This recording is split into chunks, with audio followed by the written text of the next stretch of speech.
तो मैं निकल पड़ा था एक प्यारे से एडवेंचर पे, वो भी अपने डायमंड आर्मर के साथ। लेकिन अचानक से मौसम में खराबी हो गई और क्या हुआ क्या पता कि मेरी आंखों के सामने अंधेरा छा गया। और जब मेरी आंखें खुली तो मैंने देखा कि मैं पहुंच चुका हूँ एक आइलैंड में जिसके आसपास सिर्फ और सिर्फ पानी ही है और मेरे पास मेरा डायमंड का आर्मर भी नहीं है। यानी कि अब मुझे इस आइलैंड पे सरवाइव करना है टोटल 100 डेज, वो भी हार्डकोर में। तो क्या मैं ये 100 डेज सरवाइव कर पाऊंगा, जानने के लिए वीडियो के एंड तक जरूर देखना। तो स्टार्ट करते हैं। डे 1 की शुरुआत हो चुकी थी और हमारे सामने मैंने देखा यहाँ पे 2 पेड़ थे, एक बीड्स वाले और एक ओक वाले। मैंने फटाफट से वहां से लॉक कलेक्ट किया ताकि मैं अपने लिए वुडन के टूल्स बना सकूं। उसी के साथ मैं पेड़ के लीव्स को भी तोड़ रहा था ताकि मुझे थोड़ी बहुत सैपलिंग्स मिल सके जिसे मैं रिप्लांट कर सकूं। उसके बाद मुझे काफ़ी सारे बीड्स और ओक वाले सैपलिंग्स मिले, मैंने उसे वापस से रिप्लांट किया और अपने लिए बनाया मैंने वुडन के टूल जैसे कि पिकैक्स, एक्स और शॉवेल। अब बारी थी अपने टूल्स को स्टोन में कन्वर्ट करने की, इसलिए मैं सीधा चले गया माइनिंग करने के लिए। और मैं चाहता था कि जो मेरी माइन हो वो मुझे सीधा 12 कोऑर्डिनेट्स तक लेके जाए। और थोड़ा देर माइनिंग करते करते मैंने देखा कि यहाँ पे काफी सारे स्टोन है। मैंने अपने फटाफट से स्टोन को कलेक्ट किया और उसकी हेल्प से मैंने अपने लिए बनाया अपनी पहली स्टोन की पिकैक्स। और मैं फिर से चले गया अपनी माइन को और बड़ा करने के लिए। और थोड़ा काम करते करते यहाँ पे काफ़ी ज़्यादा अंधेरा होने लग गया था और मुझे काम करने में काफ़ी ज़्यादा दिक्कत हो रही थी, इसलिए मैंने अपने लिए बनाया एक फर्नेस और जितने भी मेरे पास लॉक्स थे मैंने उसे फटाफट से स्मेल्ट करने रख दिया ताकि मैं उससे अपने लिए चारकोल बना सकूँ। और थोड़ी देर बाद जैसे ही उससे चारकोल बने मैंने उससे काफ़ी सारे टॉर्चेस बनाए और अपनी माइनिंग को कंटिन्यू करने लग गया। और थोड़ी देर माइनिंग करते करते मुझे यहाँ पे काफ़ी सारे आयरन दिखे, मैंने वो आयरन को भी कलेक्ट किया, यानी कि अभी हम आयरन के भी टूल्स बना सकते थे। थोड़ा आगे बढ़ते ही मुझे काफ़ी सारा कॉपर भी मिला जिसका मैं कभी यूज़ करता नहीं हूँ, मगर मैंने फिर भी उसे कलेक्ट कर लिया, क्या पता क्यों। एंड काफ़ी देर माइनिंग करने के बाद अब मैंने अपने लिए एक बड़ी सी केव बना दी थी जहाँ पे मैं तगड़ी माइनिंग कर सकता था। उसके बाद मैं जस्ट रैंडमली ब्लॉक्स तोड़ रहा था और ब्लॉक्स तोड़ते तोड़ते मैंने देखा कि यहाँ पे काफ़ी सारे गोल्ड की इंगट्स है जिसे तोड़ने के लिए मेरे पास कोई भी आयरन की पिकैक्स नहीं थी, इसलिए मैं सीधा निकल गया अपने आइलैंड के लिए आयरन पिकैक्स बनाने।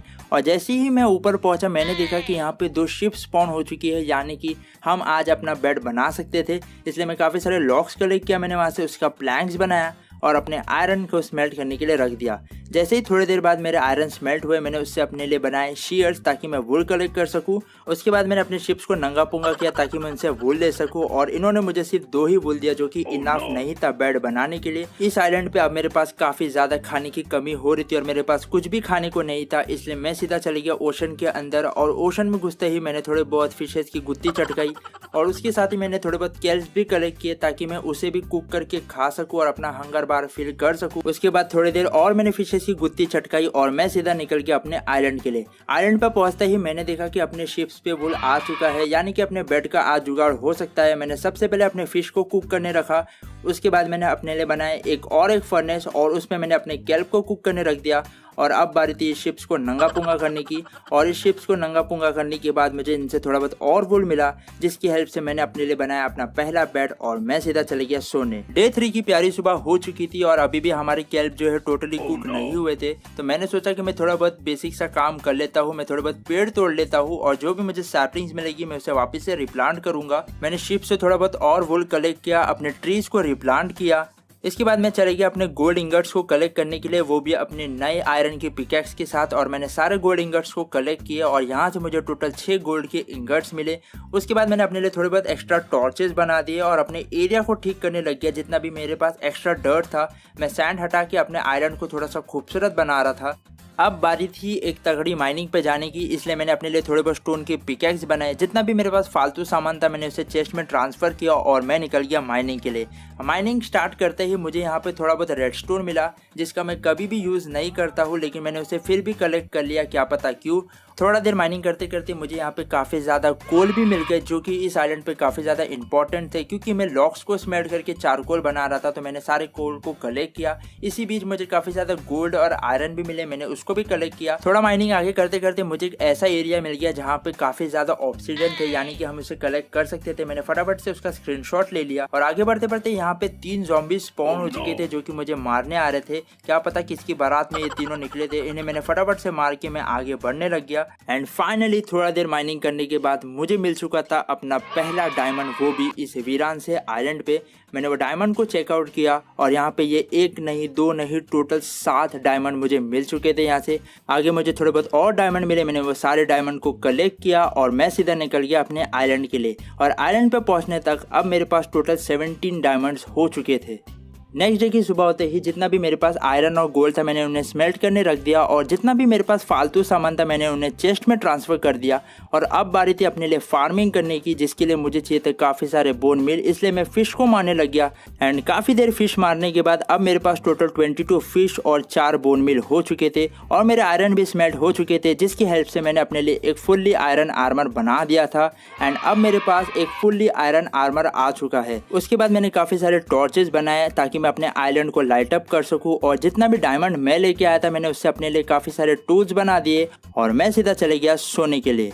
डे 9 की प्यारी सुबह हो चुकी थी और अब वक्त था अपने लिए एक प्यारा सा फार्म बनाने की, इसलिए जितने भी बोन्स में लेके आया था मैंने उससे अपने लिए बोन मिल बनाए और बार बार मैं जस्ट ग्रास ग्रो करके उस पर पानी डाल के काफ़ी सारा सीड जमा कर रहा था। और इसी प्रोसेस को बार बार करने के बाद अब मेरे पास टोटल 22 सीड्स वीट के हो चुके थे। उसके बाद मैंने अपने लिए डायमंड की होई बनाई, पता नहीं क्यों मैं कौन से नशे में था, और अपने फार्म पे मैं वापस से काम करने लग गया। मैंने ज़्यादा बड़ा तो नहीं, बस एक छोटा सा फार्म बना दिया था जिसको ग्रो होने अभी टाइम था। माइनिंग की वजह से अब मेरे पास काफ़ी सारे कॉबलस्टोन हो चुके थे, तो मैंने डिसाइड किया कि मैं अपने आइलैंड को थोड़ा सा बड़ा करूंगा कॉबलस्टोन की हेल्प से और थोड़ा सा बेटर बनाऊंगा।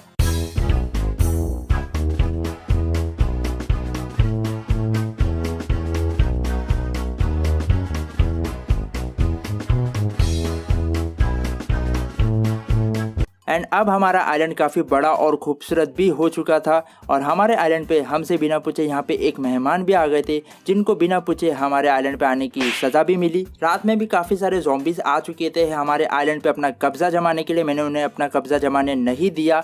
और उसके बाद अब बारी थी अपने लिए एक प्यारा सा घर बनाने की, जो कि होने वाला था एक कासल, तो मैं उसकी तैयारी में लग गया। उसके बाद मैं सीधा निकल गया अपनी माइन में काफ़ी ज़्यादा कॉबलस्टोन कलेक्ट करने के लिए, क्योंकि हमारे कासल में मोस्टली कॉबलस्टोन का ही इस्तेमाल होने वाला था। इसलिए माइन में पहुंच के मैंने वहां से काफ़ी ज़्यादा कॉबलस्टोन कलेक्ट कर दिया। एंड अपने आइलैंड पे पहुंच के मैंने जितना भी कॉबलस्टोन मैं लेके आया था मैंने उन्हें फर्नेस में स्मेल्ट करके बाकी की तैयारी कंटिन्यू करी।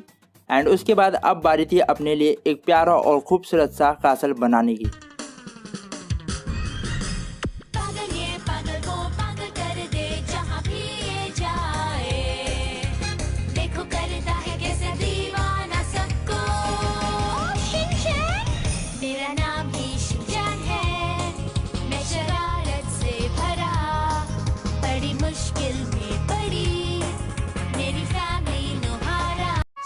and a half hours later. And finally हमारा प्यारा और खूबसूरत सा कासल बन के रेडी हो चुका था।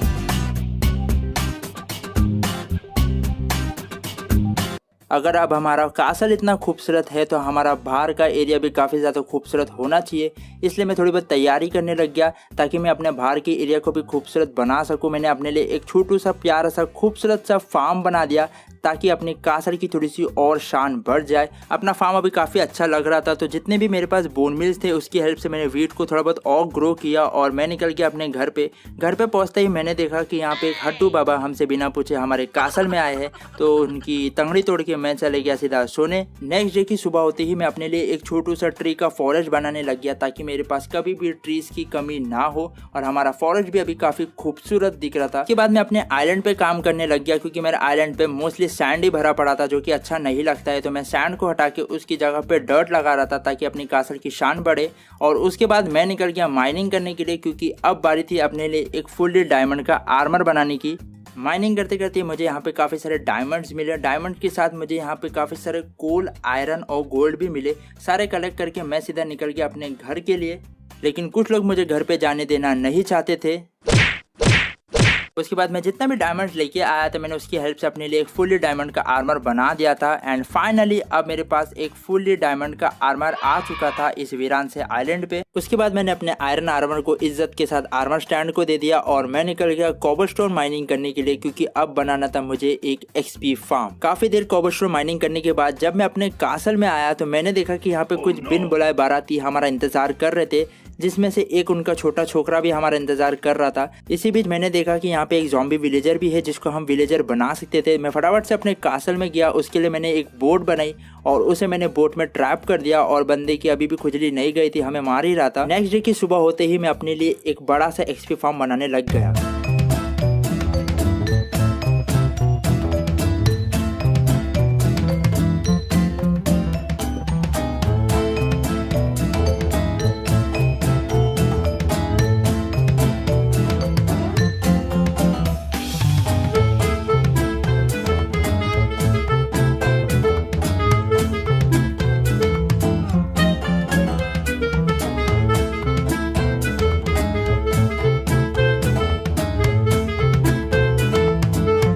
एंड काफ़ी देर मेहनत करने के बाद फाइनली हमारा एक्सपी फार्म बनके तैयार हो चुका था। यहाँ पे काफ़ी सारे मॉब्स भी आए थे तो मैं उनको मार के एक्सपीस कलेक्ट करने लग गया। एक्सपीस कलेक्ट करते करते मैंने देखा कि यहाँ पे बड़े नाक वाले कुछ बंदे यहाँ पे हमारी खैर खबर लेने आए थे, जिनकी खबर पूछने का मुझे तो जरा भी शौक नहीं था, इसलिए डर के मारे मैं सीधा निकल गया अपने घर पे सोने के लिए। नेक्स्ट डे की सुबह मैंने देखा कि ये बड़े नाक वाले बंदे हमारी खैर खबर बिना पूछे ही यहाँ से रवाना हो चुके थे। उसके बाद मैं निकल गया तो ऑब्सिडियन माइन करने के लिए अपने वही वाली माइन पे जहाँ पे मैंने स्क्रीनशॉट दिया था। मैं फटाफट से उस माइन में गया और यहाँ पे पानी की काफ़ी दिक्कत हो रही थी तो मैंने फटाफट से पानी को बंद किया और मैं आराम से वहाँ से ऑब्सिडियन कलेक्ट करने लग गया अपने नेदर पोर्टल के लिए।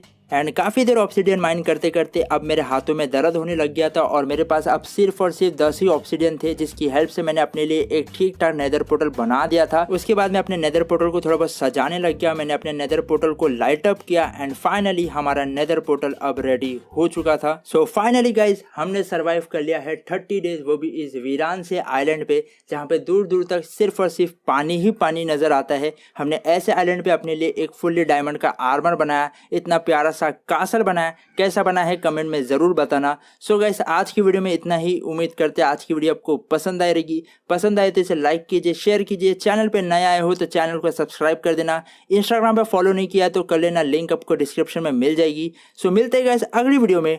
Till then good bye.